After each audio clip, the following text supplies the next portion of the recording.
For the early days of my life, growing up surrounded by the rugged beauty of Colorado's mountains.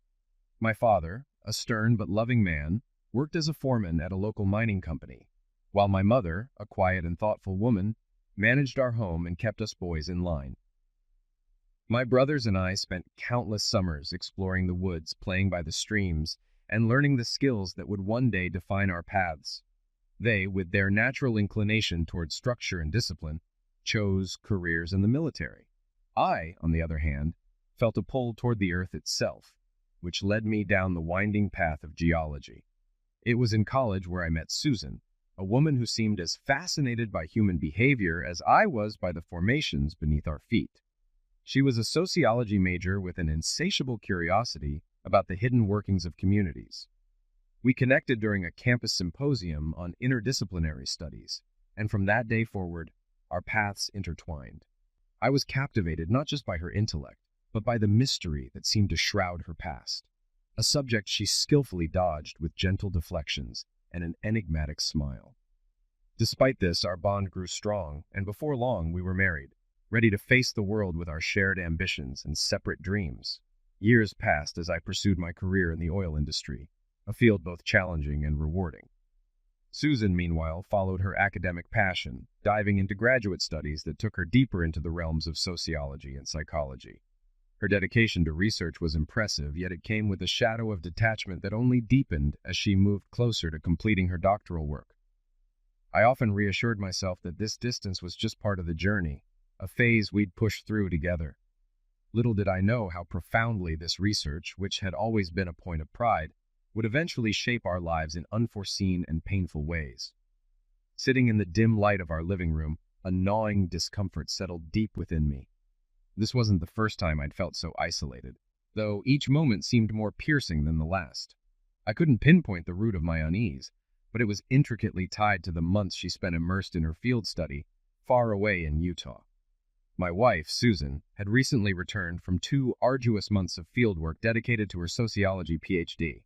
Now she was locked in an endless cycle of research and writing, pouring every waking hour into her thesis, while I found myself grappling with the growing chasm that had formed between us.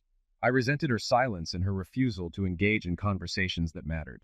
Despite my efforts, Susan remained aloof and unyielding to my attempts at rekindling our connection. You might wonder why I'm worried. Let me explain, so you can see why. Her background was a mystery.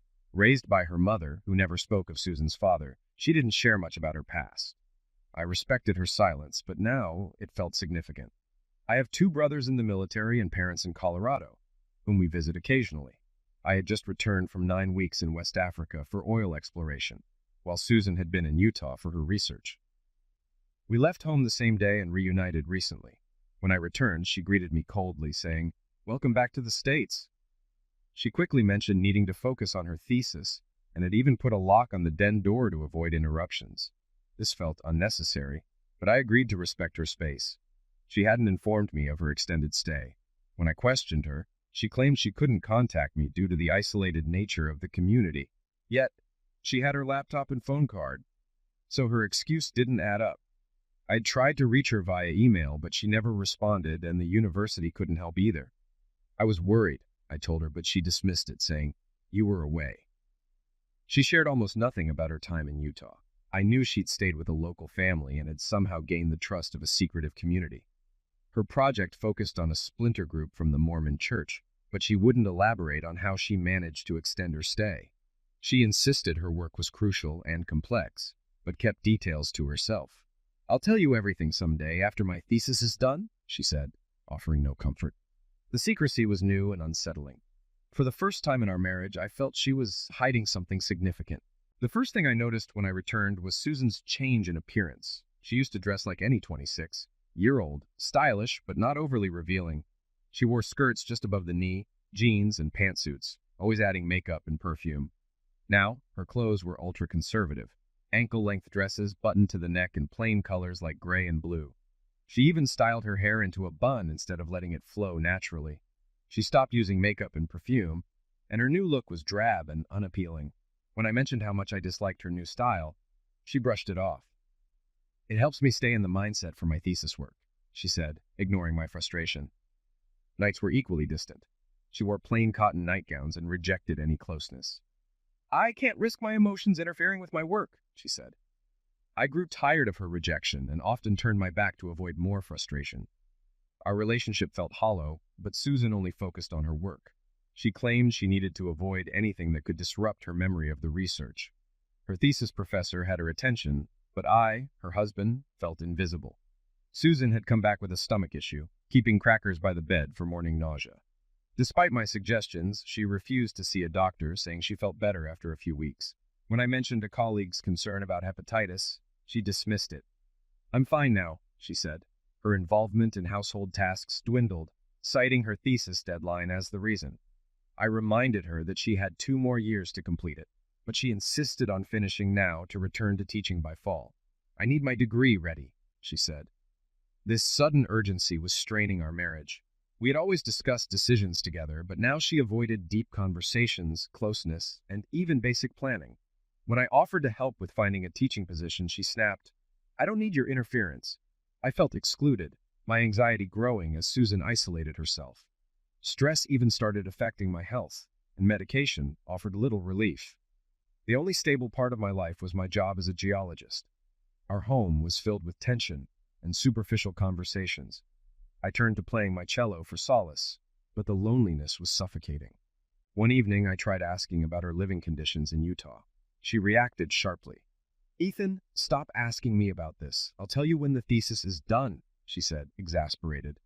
Our exchanges ended in frustration, and she retreated to her den, locking the door behind her. Our life together was falling apart piece by piece. My patience was running thin, and my anger became more obvious. Yet, I had to accept not having a real partner or answers about her life. Days turned into months, and I couldn't understand what was happening. Doubts about our marriage crept in, unsettling me. "Do you have concerns like mine?" I once asked her. "Changes in my methodology required many adjustments," she'd say. "I found new information that needed discussing with my committee, complicating everything." "Susan, can't you tell me what this new information is? How did you get it?" I pleaded. "I'm worried you'll get too emotional if I tell you. It would negatively affect my recording of my feelings," she replied curtly. I muttered to myself, already disliking what little I knew about the polygamous community she studied. How could sharing details worsen my feelings when I already resented their influence on her? "I'd only react badly if you were involved in their practices," I said, trying to gauge her reaction. She avoided answering, saying, "I used unconventional methods to get my information." I felt her secrecy was more stressful than just being honest. "It will all be clear when the time is right," she insisted. 5 months without closeness passed. Before, we had a healthy, loving bed life. Now, even light affection was denied. I couldn't understand how avoiding closeness was related to her research. If it was, then what exactly had her research involved? I asked her directly, "Did you do anything that might damage our marriage or violate our promises?" She snapped, "I won't discuss this until my dissertation is done." Realizing I had a serious marital problem, I voiced my anger. "You've been back for months, and you can't reassure me of your fidelity." Her defensive body language made her silence even more unsettling. Our relationship, once full of trust, was unraveling. I missed her warmth, but she remained distant, focusing solely on her thesis. I reached a breaking point. "Susan, you're tearing apart our trust. Our marriage is at risk, and it's on you," I shouted. Frustrated, I left to cool off, wondering if I'd have to plan a future without her.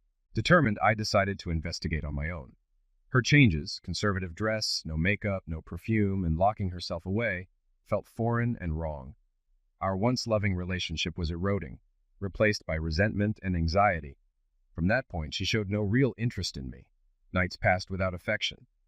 I stopped asking questions, and she kept the den locked when working. Her explanation, "I need to avoid interference." "It feels like you're shutting me out," I said. "It's not important," she dismissed. But the openness we once promised was gone. Our marriage was unrecognizable. Susan's behavior and secrecy were getting under my skin. She now kept her computer locked with a password. When I asked her about it, she snapped, saying, "You have your own computer. Stay off mine." Her defensiveness only raised my suspicions. She claimed I might accidentally delete her work, but I pointed out she should be backing up her files regularly. She turned away, ending the conversation. The secrecy between us created a growing sense of distrust. I told her this, but she dismissed it. Our communication was almost non-existent, which worried me more than anything else. I emphasized how much she had changed since starting her research project, but her response was always the same. She was busy completing her dissertation. "I need you now, Susan. Not later," I said, frustrated. She just asked me to hold on, explaining how complex her research had become. Despite promising her thesis was almost done, she gave no timeline and then would lock herself back in the den. My job as a geologist kept me busy commuting and working from home, but I shared my concerns with my boss. He suggested I speak with Susan's thesis advisor. That seemed like a solid plan, so I set up an appointment. Meanwhile, I checked our bank and credit card statements and found no unusual charges from her time in Utah, except the bus fare. I wondered if she had a university account for expenses, which I planned to confirm. I contacted a tech expert at work for help accessing Susan's computer. He offered to assist me in person, and we planned for him to come by when Susan would be at a thesis meeting the following week. Meeting Professor Young, Susan's advisor, I learned she did have a university account for expenses, but he wasn't sure if she had used it. He confirmed her research took unexpected turns that required major revisions, but wouldn't provide details, suggesting Susan and I needed a candid discussion. He emphasized the importance of forgiveness in marriage, deepening my anxiety. He also mentioned that while her ultra-conservative dress was noted, it wasn't significant. I asked about her living arrangements, knowing she couldn't commute due to the lack of motels nearby. He didn't have specifics, but suggested I discuss it with Susan. His attempts to reassure me fell flat. My concerns were only growing. Professor Young said Susan would present her findings and methodology to her committee the following week, including details about her living arrangements.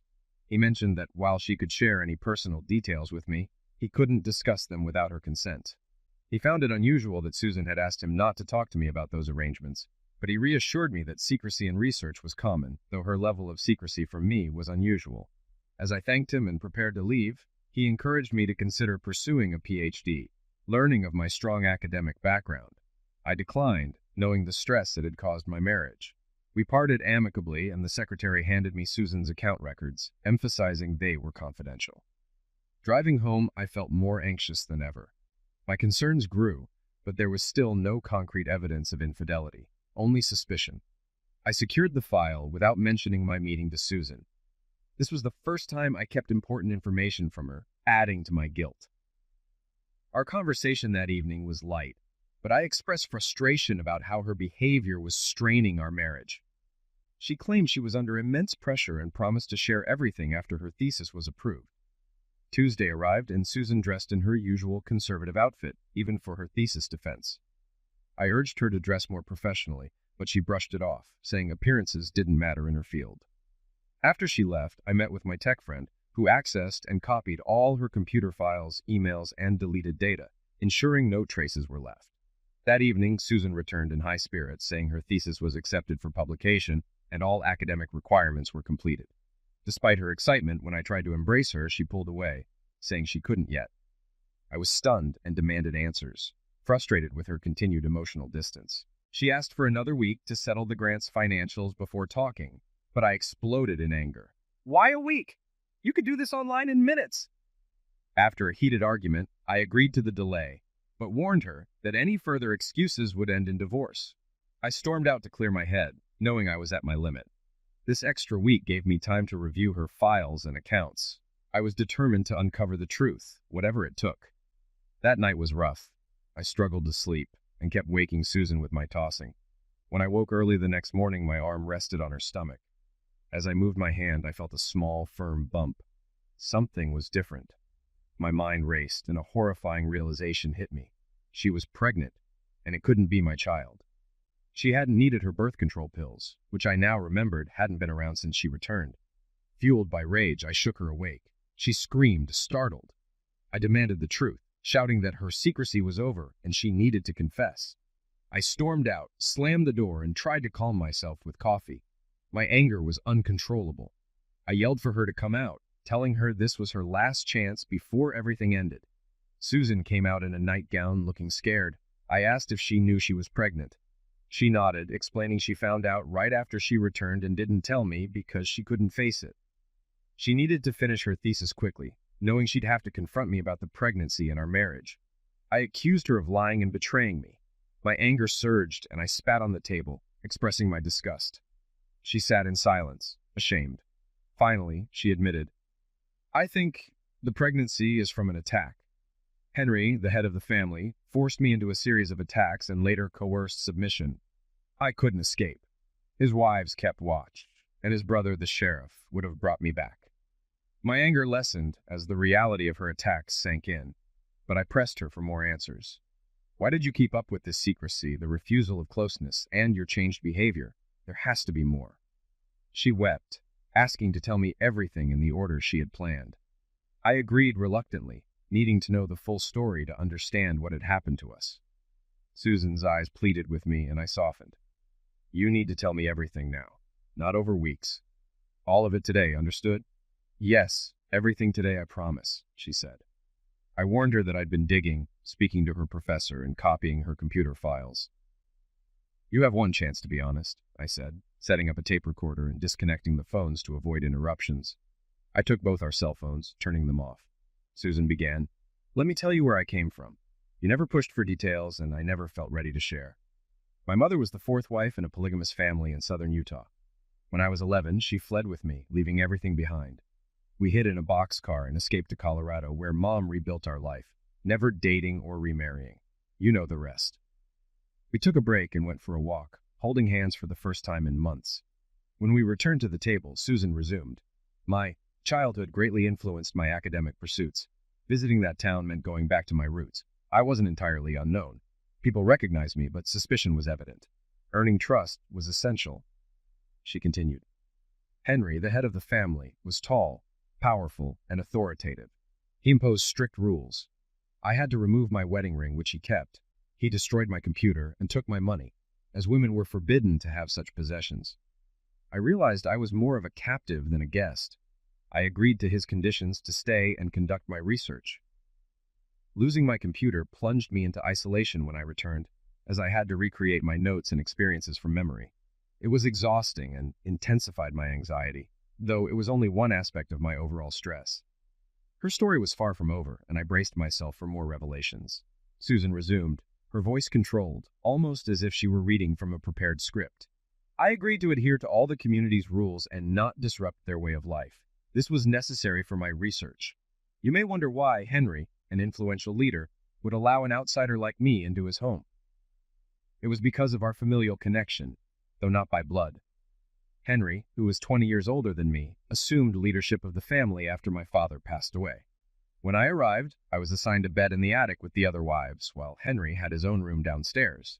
I was expected to work as the wives did, dress like them, and follow their rules. The first wife monitored my activities, provided necessities, and assigned me tasks." Susan paused for a moment, then continued, "When my suitcase was searched, the first wife discovered my birth control pills and threw them out, declaring them against God's will. Deodorant, lipstick, Tylenol, and other items were confiscated as well. I accepted this, convincing myself that I wouldn't need the pills while away from you. I hoped that my compliance would help me build trust and advance my research." She shifted slightly in her seat. By the second week, Henry announced during a private family meeting that I would become his fourth wife, a decision over which I had no control. My protests were in vain. He overpowered me and forced my compliance. The other wives stood by, unable to help due to their own fear. Henry threatened me, making it clear that disobedience was not an option. The next morning he told the children I was now a mother figure and added me to the household duties. At night, he enforced his dominance and control. Over time, my initial resistance waned, and I adjusted to the role. To my dismay, I even began to accept and, at times, appreciate the dynamic. It was a stark contrast to what we shared. This duality made the experience even more unsettling and conflicted. Susan's eyes focused on a distant point as she spoke. After a month, I was allowed to join community visits and was introduced as Henry's fourth wife. I learned about their rigid social structure and began creating lesson plans for homeschooling, which had to be approved by the male-only town council. This access provided deep insights into their way of life and advanced my research significantly. Her voice softened.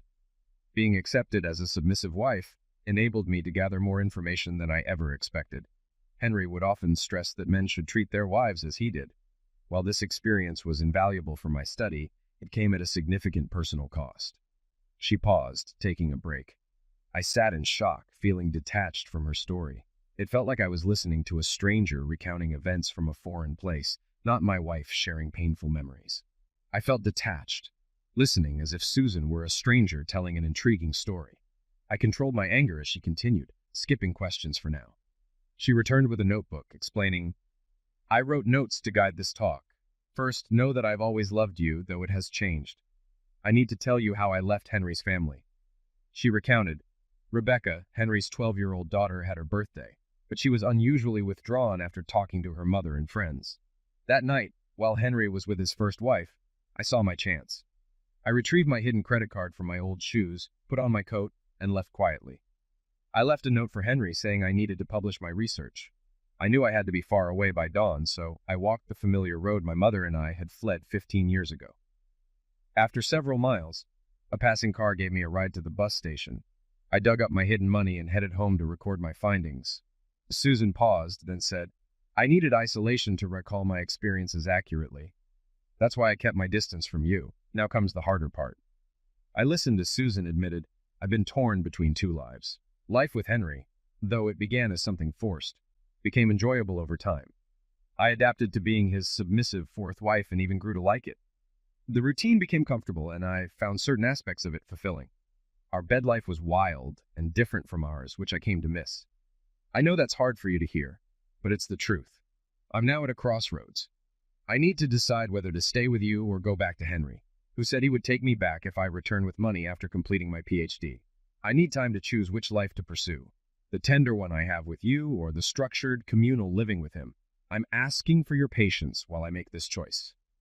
Susan's eyes narrowed as she added, I've told my thesis committee everything, even about my involvement in the dom-sub relationship.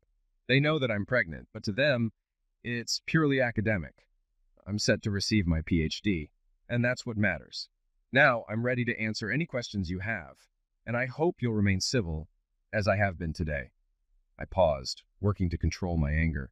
The information I had found on her computer and financial records didn't matter anymore. The recording I made was enough. I stopped it, took a deep breath, and locked eyes with her, speaking calmly despite the fury simmering beneath the surface. You overlooked something important in your plans. Decisions have consequences, and you left me out of yours. You broke your vows to me, to our family, and to God. You took another man as a lover and are now carrying his child. Your choices have destroyed our marriage. I continued. Staying with me is not an option. Tomorrow I'll be seeing a divorce lawyer. Your future choices are now limited. Go back to Henry, live as a single mother like your mother did, or move on alone. I will not support you or the child, either financially or emotionally. You've been living independently for months, and now it's official. Our relationship is over. Susan's expression hardened as she responded, I have my grant money and a book advance. I don't need your help. I can manage on my own. I met her gaze and replied, You used me, Susan. My income supported your betrayal, disguised as research. You married me as a means to an end. You've shattered my trust and broken my heart, and it seems you don't even care. Your declaration of love was the biggest lie told by the only woman I ever loved. She shook her head. Ethan, I've always loved you. I wanted you to stay faithful and prove your love by not complaining. You wanted my love while betraying me? I shouted. You wanted me to feel more pain when you left? You and Henry deserve each other. You've become like him, a manipulative monster. I was furious that Susan shared everything with her academic peers, but kept me in the dark. It confirmed I was never truly important to her. Susan, I said, my anger mixed with hurt, are you really going back to him? Do you know what your penance will be? He'll likely beat you to make an example of you, and you won't escape again. If he eliminates you, they'll call it natural causes. You'd risk your life and your unborn child's. I want no part of that, or you. I didn't know if what I said was true. I just wanted to scare her. You told me he was powerful and controlling. Be careful. He'll have no guilt damaging you or his child. I couldn't understand how someone as intelligent as Susan could choose that life. Was she mentally ill? The room darkened as I felt the weight of defeat. This morning, I was just angry. Now I'm tired and done. I'm numb. But at least I have closure. From now on, I only care about how I'll rebuild my life without you. You no longer matter to me. Emotionally drained, I felt broken and exhausted. My love had been betrayed. and I wanted her out of my life. I walked out to clear my mind, determined that she would face the consequences of her choices. But I wasn't done with Henry. I planned to deal with him. I slept on the couch and took family leave the next morning. Susan had made coffee. "Enjoy it while you can," I said. "You'll have none when you're back with him. You might get the dominant life you want, but this house will be mine. I made the payments, and I won't let you take it with your $50,000. It's going on the market today." I had plans for Henry, but kept them to myself. "Prepare to find another place. I'm moving to the corporate apartment today and taking the rest of my things soon. We'll only talk through lawyers now." I handed her a paper with my lawyer's contact and returned her cell phone. I packed in silence, took the tapes for any divorce issues, and left without saying goodbye. She was just an object to me now. The dark months were behind me. I headed to the bank, a realtor, and a divorce lawyer, then to my parents' house for something stored in the attic. I had plans to make and justice to serve. Freedom had a high price, and Henry would pay for crossing me. The next day was filled with tasks. I closed my bank accounts and moved the funds to new accounts in the city. I canceled our credit card and applied for a new one. I scheduled a meeting with a divorce lawyer and arranged for time off work. My boss, aware of my situation, offered help, but all I needed was my paycheck redirected and some leave. I instructed the office to give Susan my new number if she called. By day's end, I was exhausted. The following day, I returned to the house. Susan was gone, so I collected the tape recorder, tapes, books, clothes, tools, pictures, and my cello. I contacted the realtor with my new information, but learned Susan's signature was needed to list the house. I left her a note with my new phone number, stating I wanted to talk. Not about the divorce, but about Henry. Gathering intel on him became my priority. I then met with the divorce lawyer, presenting the tapes and computer files. I insisted on a 50-50th split, including Susan's book advance and any future profits. I refused alimony or child support and wanted her to relinquish my last name. After paying the initial legal fees, I felt the cost of freedom was worth it. That evening, Susan called to talk, and we arranged to meet at a diner the next day. I slept well for the first time in months, feeling focused and determined. Susan was already a part of my past. The following morning, I packed for visits to my parents and her mother after seeing Susan. At the diner, Susan wore a modern maternity dress with light makeup and looked healthier. A bruise marked her cheek, but she seemed more like her old self. I greeted her and noted her return to modern attire.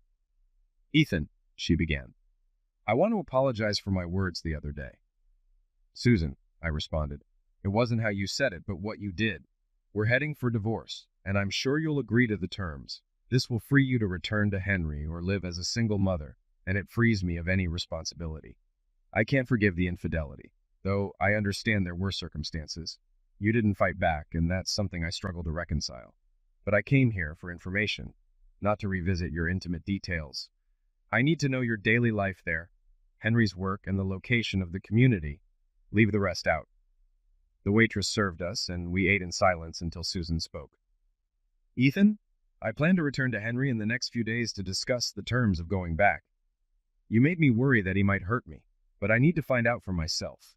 I also need to see if our marriage is truly beyond saving. My heart is still torn between you and Henry." "Susan," I said, "our marriage is over. Your divided loyalty shattered mine. The fact that you're even considering another man seals it. Maybe one day you'll understand the pain you've caused. Infidelity isn't just physical. I hope you never face what I've felt. I had your loyalty and you sacrificed it for a degree and excitement. Remember, you vowed to be true in front of everyone, including God. I, Ethan Allen, am not part of your future. This discussion isn't about us. It's about your life there, your routines, and who you interacted with. Any talk of our relationship goes through my lawyer." She pursed her lips. "You don't have to be so harsh. The world already has enough hate. Let's move on to what you want to know." Susan detailed their daily schedules, the roles of the wives and children, and Henry's routines. I kept my intentions hidden, not wanting Henry to sense any threat. His arrogance and dominance wouldn't let him imagine an outsider targeting him. I learned Henry was deeply religious and superstitious, believing in angels and visions. He was proud and had frequent, even multiple physical encounters with his wives each day. Susan mentioned she enjoyed trying to keep up with him, a remark clearly meant to provoke and humiliate me. I stayed silent. Henry was a respected town leader, known for dominating his family and wives, admired by other men for his assertiveness. He had no patience for less dominant men and allowed no interference in his life. To me, he was a control freak. I briefly wondered what he thought of me, but dismissed it. He's nothing but trouble, I thought. His pride would lead to a fall, and I looked forward to seeing it happen. I told Susan goodbye without a handshake and wished her luck with Henry. I had a 6-hour drive ahead and planned to stay overnight. My first stop was Susan's mother's house, an hour away. Although we weren't especially close, she greeted me warmly. We sat at the kitchen table, and I broke the news.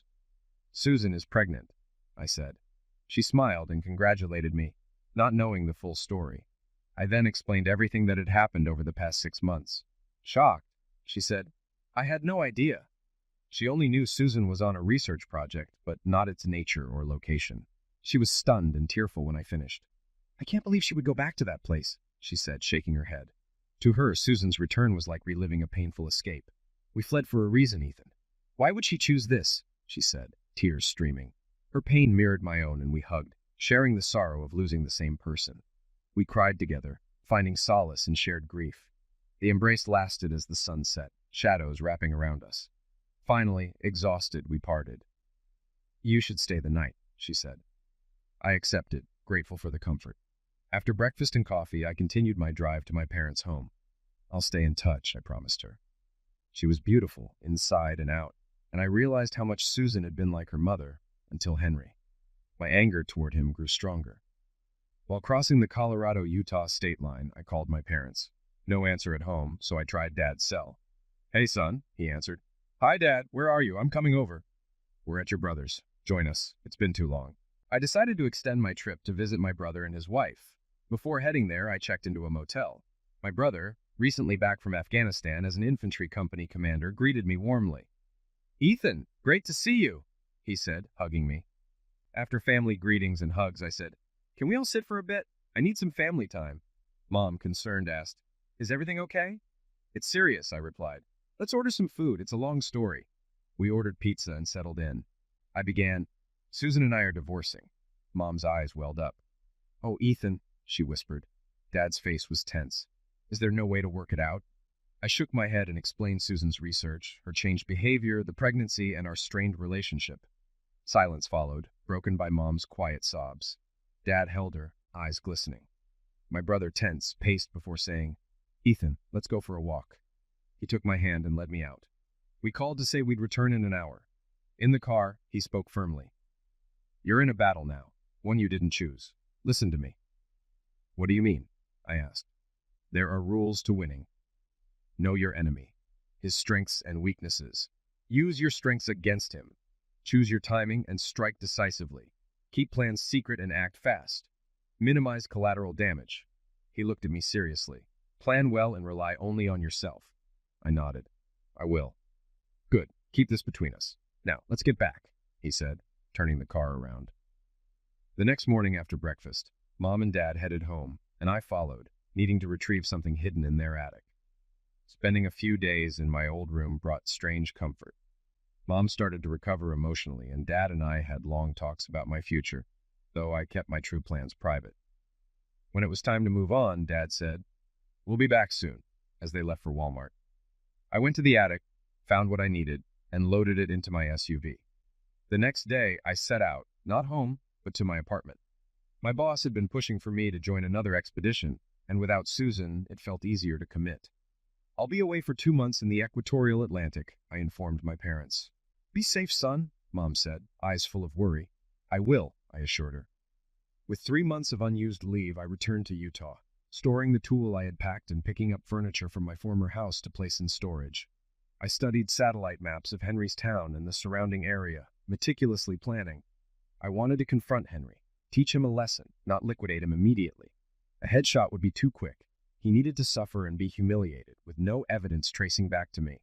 I wanted him to know it was Susan's husband who had done it. I also planned justice for Susan.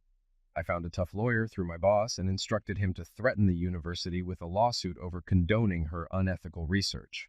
I wanted to draw the Board of Trustees' attention. The university responded quickly to the $20 million lawsuit threat, stating Susan's degree hadn't been finalized yet. I demanded that Susan's research be rejected entirely and that the decision be irreversible. There would be no compromise. Within 2 weeks, my lawyer received a copy of the Board of Trustees' unanimous resolution. It directed the university president to amend the Department of Social Sciences findings, reprimand those who approved Susan's research, and deny her degree. Additionally, the board included a stipulation barring her from using any of her research for academic purposes.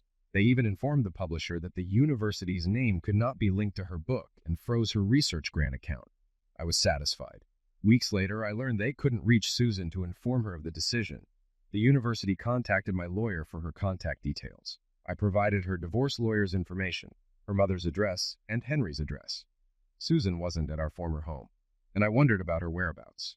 Despite my anger, I was concerned for her and the unborn child's safety. I planned another part of my strategy carefully. A message from God for Henry, styled like the Declaration of Independence with scripture quotes to intimidate him. I printed it on high-quality linen paper and placed the pages in a formal album, ensuring no fingerprints remained. Knowing Henry's superstitions, I was confident this would unnerve him and make him accept it as divine will. I felt proud of my plan, following my brother's advice to use strengths against weaknesses. I then shifted focus to my planned trips, including a visit to Henry, followed by continuing to Africa. My plan was to appear and disappear like an avenging angel, executing my strategy with precision. For success, I studied and practiced in total secrecy, aided by the internet for private research. I meticulously studied the maps and pinpointed Henry's farmland, knowing what crops he grew and when he worked the land. With access to high-resolution satellite images, far better than those available publicly, I used my expertise as a geologist to interpret topography with precision. I could see field details down to the depth of tractor tire tracks and knew Henry's preferred resting spot under a solitary tree near a ridge. The ridge, just 8 feet high, was perfect for concealment, with an access road leading to a county road a couple of miles away. The setup was ideal. I had chosen my battlefield. Weeks of intense planning and research followed, including studies in human anatomy and surgical techniques. I learned that removing both testicles would drastically reduce a man's sexual drive, while removing only one would allow enough testosterone for sexual desire but without satisfaction. My plan was for Henry to retain his sexual energy but live with unfulfilled frustration. He took my wife. I would take his ability for pleasure. The concept of justice, an eye for an eye, resonated with me. Though I liked my plan, the risk of getting caught and facing prison kept me focused and precise. I made multiple trips to various stores, buying supplies piece by piece. From an online theatrical supply store, I ordered makeup and a full gray beard. Oversized shoes came from a thrift shop. My preparation was meticulous. One morning, my lawyer interrupted my planning. Susan has signed the divorce papers and isn't contesting them, he informed me. I didn't even have to appear in court. The papers were filed, starting the mandatory 60-day waiting period. My lawyer informed hers about the university's decision, but he already knew and had told Susan. She had apparently lost it. She'd completely unraveled upon hearing the news. She had lost her cherished degree. Her research had been discredited, and now she was a single pregnant woman about to have a child out of wedlock. I spoke to her mother, who told me Susan was devastated. She's been falling apart since then, her mother said with a heavy sigh. Did you have a hand in this? I did, I admitted.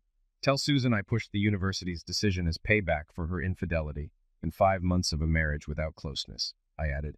I hate that this is hurting you too. There's always collateral damage.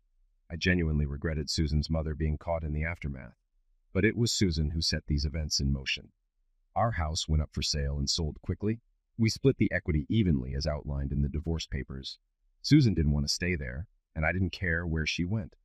She might stay with her mother, but that was no concern of mine. The strangest part of it all was that I had lost my interest in Zex. My energy was entirely absorbed by my project. I wondered if this was how Susan felt while she worked on her thesis. I hoped my desires would return but wasn't worried. Susan had been my only partner, and now I didn't want anyone, not even her. During this time, I continued to visit the office regularly and worked with my boss on pre-trip preparations. The Eastern Atlantic oil field survey wasn't finished, and my expertise was needed in Africa soon. This would serve as my perfect alibi, should I need one. I had to let my tech-savvy friend in on my plan. This worried me, but it was necessary. I explained everything, and he laughed until tears rolled down his face. Let's get on with it, he said, still laughing. Using updated photos and his FBI contacts, he obtained blank, authentic U.S. passports and realistic certificates. From these, he made fake driver's licenses and passports. One passport had my photo with his name and vice versa. This way, we each had two passports, one real and one swapped. We also created fake driver's licenses. With my supplies, I went to central Utah for target practice with the tool I'd brought from Africa. My accuracy came back quickly. It was like riding a bike, just needing practice. My plan was falling into place. I spent time with my friend coordinating our international travel. We were set to meet in South Africa. The arrangements fell into place without a hitch. I packed my SUV and drove to Colorado, where I rented a storage unit to store the vehicle. Using my fake Colorado ID, I rented an old car and paid cash. From that point on, I wore gloves. I bought 4 used tires and had them fitted to the rental car, paying in cash to leave no record. I purchased a prepaid phone with my fake ID and called my friend, who had also bought a disposable phone. Our calls would be hard to trace if it came to that. I was officially on vacation, so no one questioned my movements. My friend was ready to play his part in creating the alibi. When Henry faced his reckoning, I'd be in Africa. Timing was critical.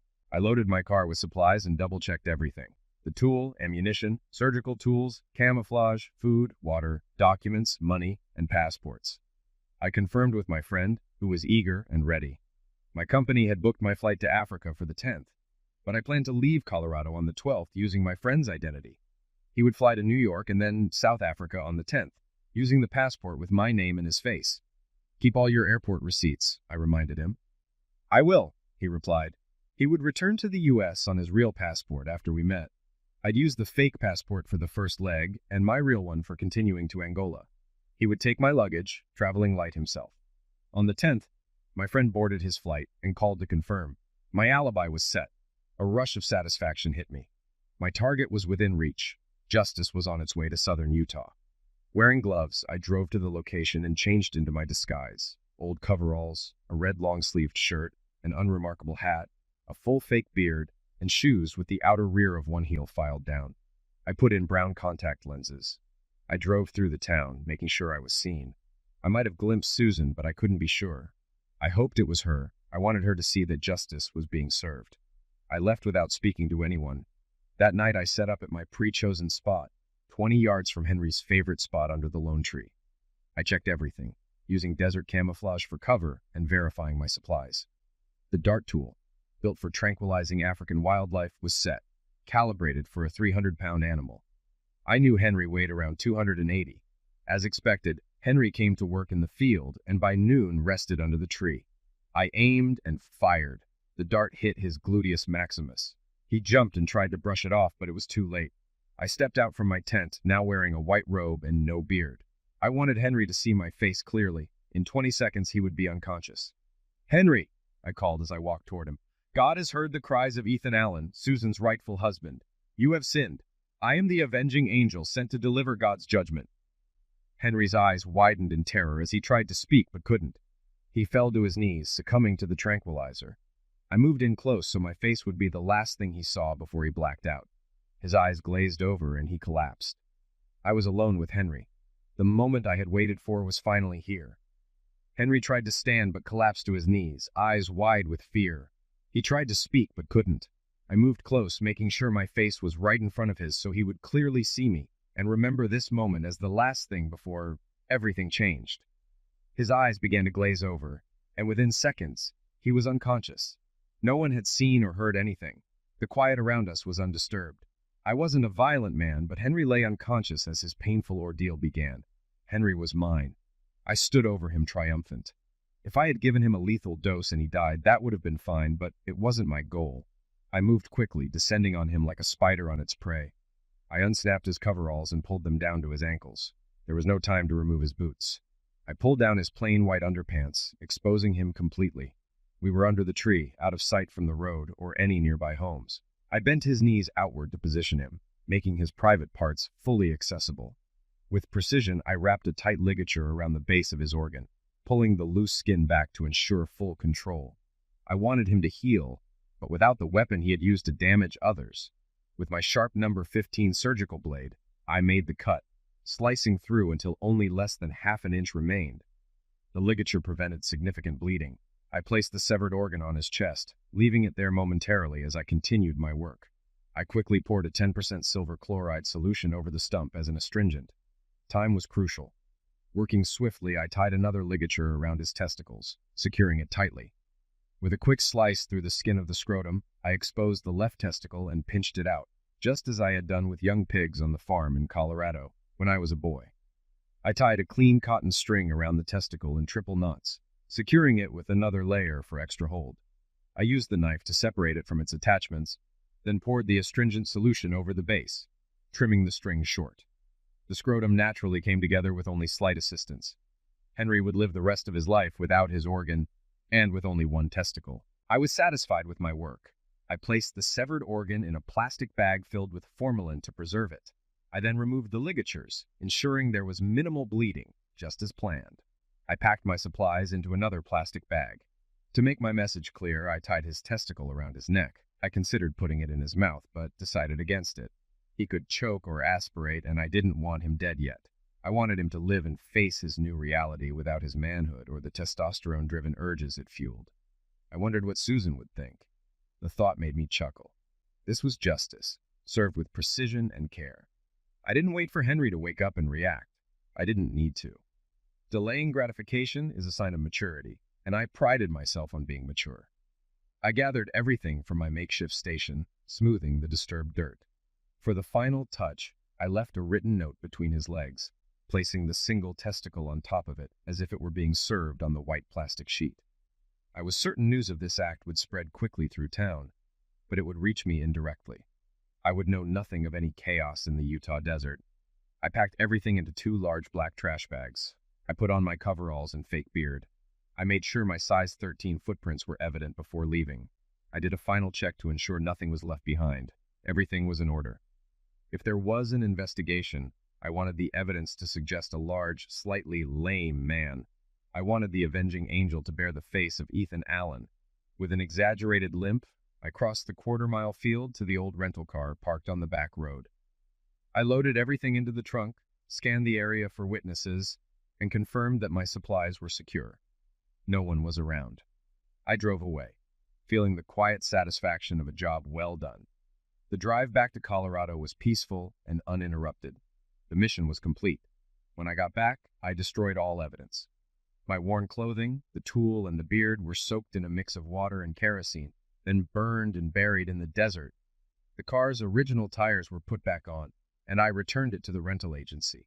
The stolen Colorado license plate was buried, and the 4 old tires were sold by a bearded man wearing gloves in eastern Utah. From there, I took a taxi to the airport and boarded a flight to South Africa with my fake passport and ID. My SUV stayed in storage, untouched. During the flight, I reflected on the message I had left for Henry. It was written in 17th century English, matching the language of the King James Version scriptures he cherished. It read, Page 1, Thou shalt not covet thy neighbor's wife. Page 2, Thou hast sinned. The devil sent his messenger to thee, and thou did listen to him instead of me, God. Page 3, Thou shalt test the spirits to see if they are true. Thou did not test that spirit, and thus thou were led astray to lust after Ethan Allen's wife. Page 4, Thou had carnal knowledge, which I forbade. Page 5, I have heard the cries for justice from my servant Ethan Allen. Page 6, Vengeance is mine, thus saith the Lord of hosts. Page 7, If thine eye offends thee, pluck it out. It is better to be blind than to suffer the pain of end of life in hell. Page 8, My avenging angel has saved thee from eternal damnation by removing thy offending part. Accept thy judgment from thy God, lest I return in anger and pluck thine eyes out, so thou shalt not sin by lusting again. I slept soundly during the flight, the weight of my mission now behind me.